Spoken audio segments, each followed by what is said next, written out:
Welcome back to The World Over.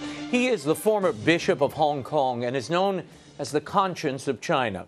He continues to question the wisdom of the Holy See making any deal with the Chinese Communist government about the appointment of bishops. Right now, those negotiations appear to be stalled as the regime demolishes churches and suppresses religious freedom.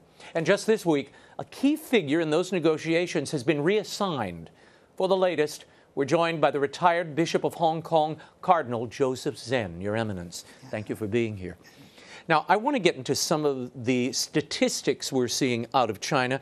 Some analysts suggest that by 2030 there could be 200 million Christians, including Catholics, but less than a third of those individuals attend the state-sponsored churches. Now, we're just reading, in fact, just this past month, the Chinese regime passed new regulations that will restrict and curb the activities of the underground church, the free church, if you will. It's limiting donations. There's firing of official, unofficial religious events will be fined. Your thoughts on the impact these regulations could have on this growing sector of belief in your country? We have impression that those regulations are meant to curb the freedom both in the official and the unofficial church.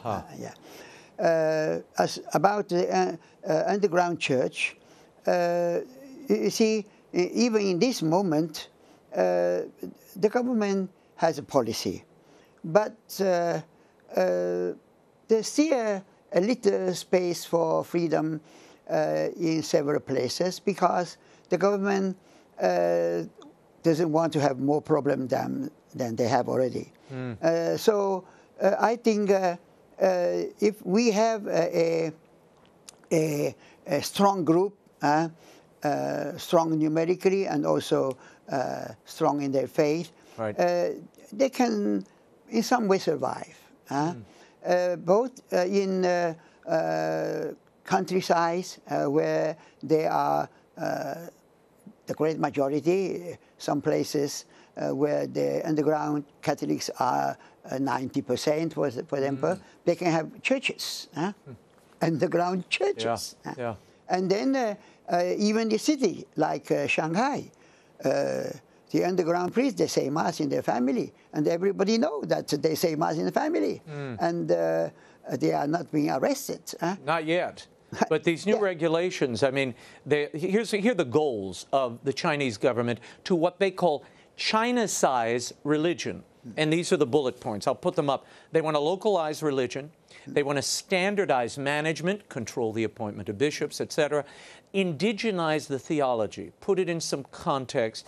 They want to show financial transparency. I imagine look at the records of the churches. And finally, adapt Christian teachings to reflect the objectives of the Communist Party. Now, 2 years ago, the government made a big run at these underground churches. Remember, 1,700 crosses were removed off of the tops of churches. Do you expect to see more of this? There are hundreds of underground officials that have been arrested. This is ongoing, isn't it? No, actually, all those actions are targeting not so much the underground. Oh, really? They are targeting the official church. Now, why would they target their own churches that they already control? Oh, because they see that they are too visible. So they resent such visibility. So many regulations are for the official church rather than for the underground. So they're worried then about the faith emerging even in their patriotic association churches. Oh, sure, sure. Give me a sense of why the Vatican, given everything we've just talked about, this ongoing persecution of both the official and unofficial church, wanting to control religion in any way, why would the Vatican enter into an agreement with the communist Chinese regime at this point? Now, we human beings, we are always reluctant to meet the complete despair. So to have solution, you need to have agreement. And some sort of dialogue. Yeah. But the problem for me is there's too much optimism too much hope that they may reach a good agreement. That's the danger, because all those facts give no foundation to such hope. And so I can understand that Pope Francis is optimistic. He loves the whole world, and maybe he trusts everybody. He believes that all are good people.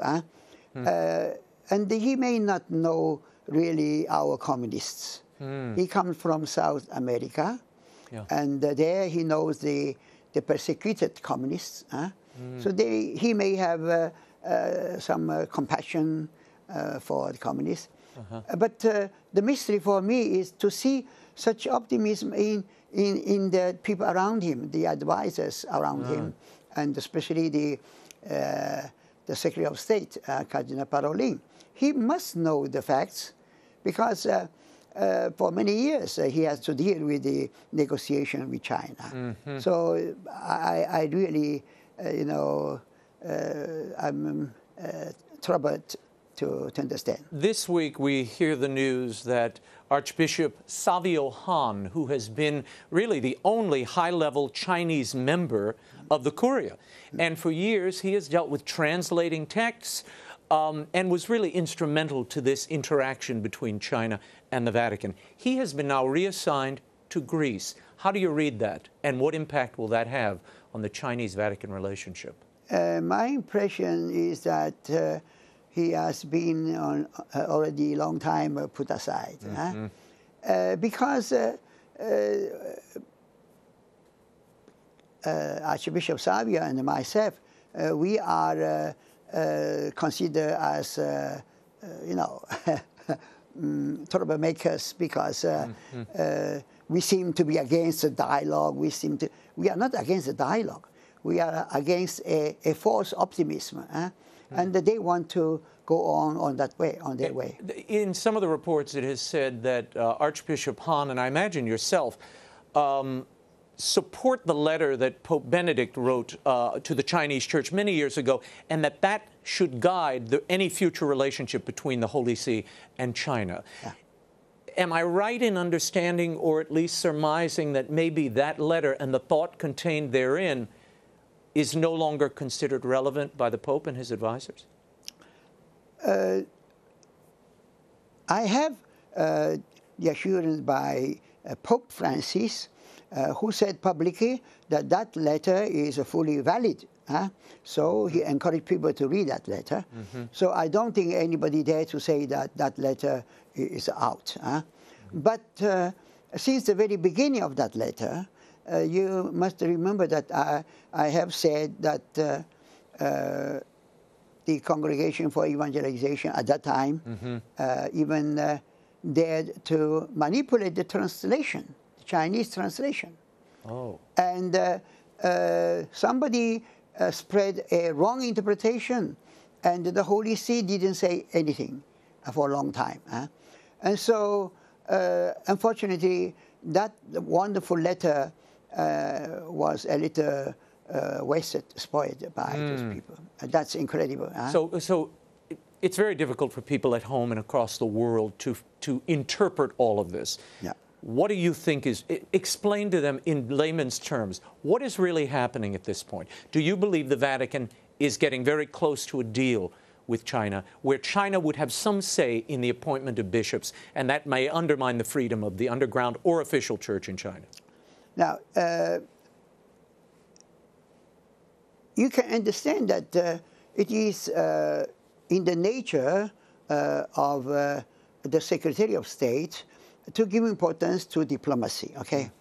But unfortunately, in those years, under Pope Benedict, even the Congregation for Evangelization is headed by a cardinal who has been for a long time a diplomat.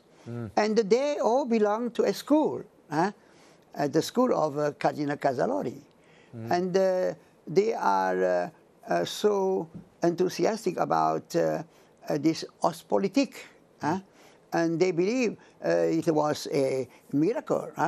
But Pope Benedict said more than once that it was a failure. And so, you see, Pope Benedict is a theologian, is a holy man, but he confessed not to be a particularly gifted for administration. So obviously he didn't want to reprimand those under him, and so they went their own way. That's terrible to say, but yeah, they did their own thing, and we're still in that mode. People are doing their own thing. And now dealing with China, I see that the Holy Father has come to a more cautious attitude. Yeah, because 2 years ago he said, going to China, oh sure, even tomorrow. And then after 1 year or so, he said, oh, I have no program yet to go to China. The things should be worked out slowly, you know, you can rush. And now, the last May, before the Feast of Our Lady, Help of Christians, the day for prayer for the church in China, he told the faithful, maybe during the Angelus, he said, oh, pray Our Lady for me so that I may know what is really good for the church in China. So he may have some doubt about the advices given by people around him. I hope so. Cardinal Joseph Zen, thank you for being here. We hope to see you again soon.